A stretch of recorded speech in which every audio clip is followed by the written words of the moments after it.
Good evening, my fellow podcast enthusiasts, and welcome to the Not So Late Night Crosstalk Show, starring us, your hosts, Shay, Robert, Jamie, Taylor, Tristan, Autumn, and Lauren. Now, some of you may be thinking, why are we called the Crosstalk Show?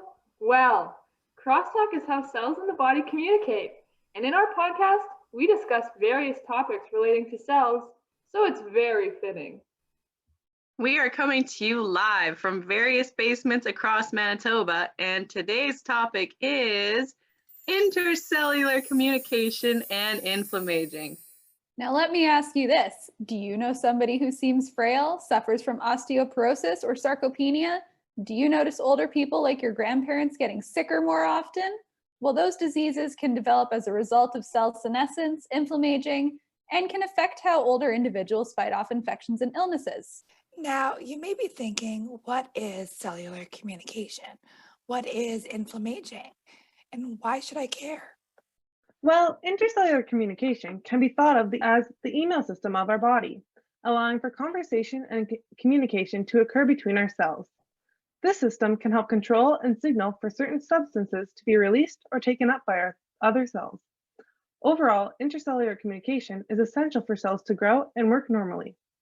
When this system is then impaired or altered, it's as if those emails have been hacked, and it can lead to changes in the normal functioning of the body. And that's when inflammaging occurs. right. So it's like if you've ever had autocorrect change to the specific words in an email or text, which ended up drastically changing how the message is read, different to the intended meaning. Like all those times you wanted something a little more colorful than duck. However, this is an important concept when discussing aging, as altered intercellular communication is one of the main hallmarks of aging, causing cell and immunosenescence, which are age-related changes to the immune system, and neuroendocrine dysfunction, which describes interactions between the nervous and endocrine system, where certain cells release hormones into the blood in response to stimulation of the nervous system. Today, we will be focusing primarily on altered intercellular communication's effects on inflammaging. Inflammaging is the gradual swelling that occurs with aging, which is strongly related to cellular immunosenescence.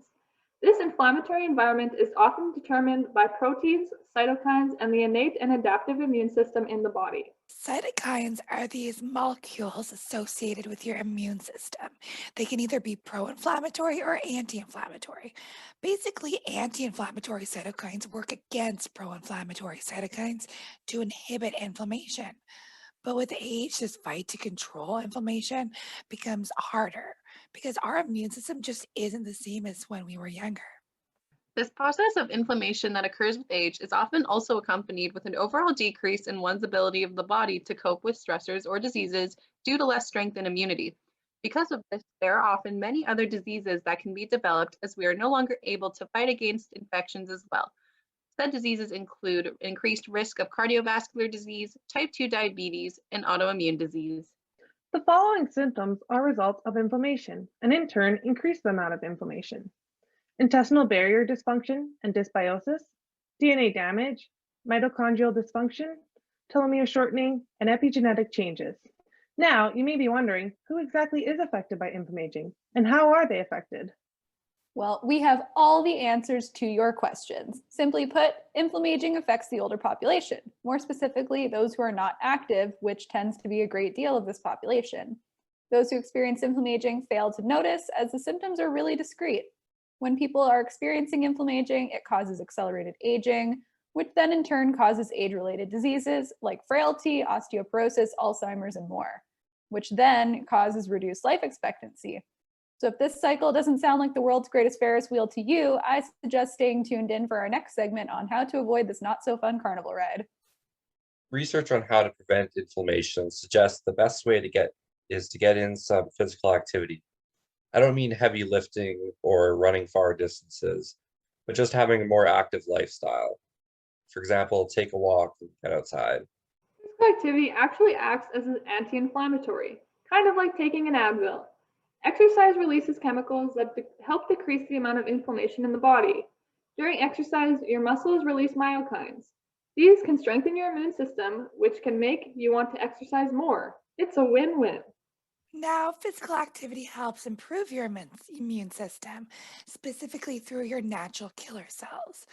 These cells are important to kill viruses and diseases, as well as detect early cancer signs. With a healthy immune system, it can help you keep on track for successful aging.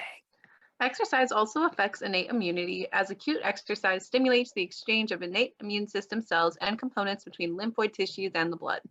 A summation effect occurs over time with improved recognition and targeting against pathogens and cancer cells and decreased systemic inflammation.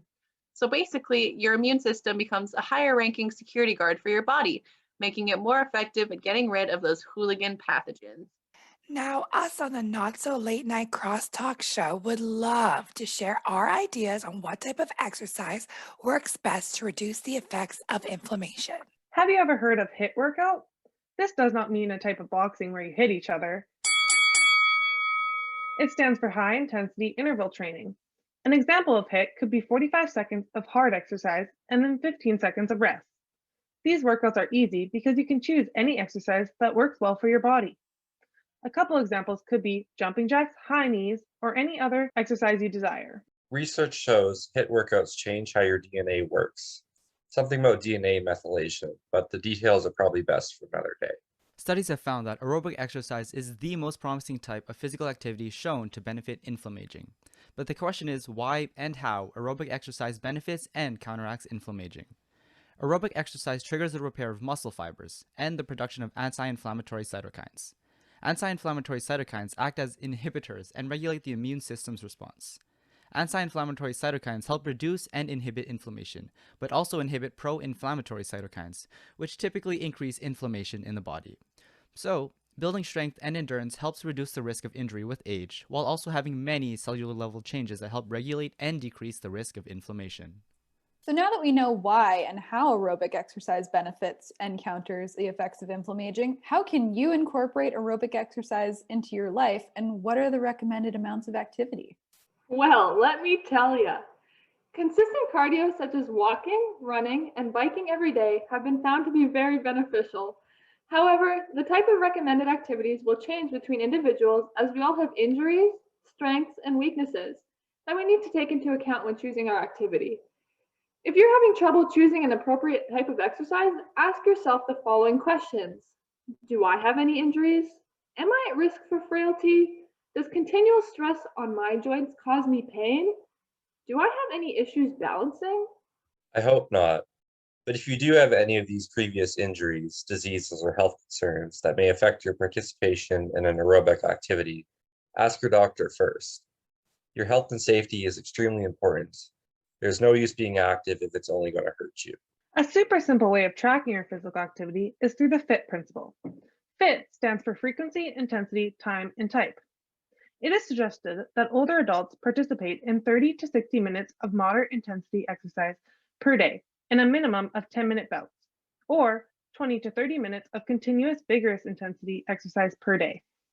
What is awesome is that you can choose the best type of aerobic exercise that works best for you, meaning any type of modality that does not impose significant orthopedic stress. Now, if you're looking to get your fit together and increase your physical activity further, start by incorporating a higher frequency of aerobic activity per week. And if you're feeling up to the challenge or have been slowly increasing your frequency over time, you can try to increase the intensity of your training, but be very careful of doing so. You can even try increasing the duration of your workout. All of these help to further improve your aerobic endurance and strength, which in turn will reduce the risk of inflammation. And on that note, that is the end of today's podcast and discussion. Thank you so much for listening. If this topic interests you, feel free to check out some of the sources on inflammation, such as Centers for Disease Control and Prevention, The article for this assignment, Mayo Clinic, or Sign up for KIN 3510. Don't forget to smash that subscribe button, hit that bell, and if you want to support us further, please rate us 5 out of 5 on UM Learn. And this has been the Not So Late Night Crosstalk Show.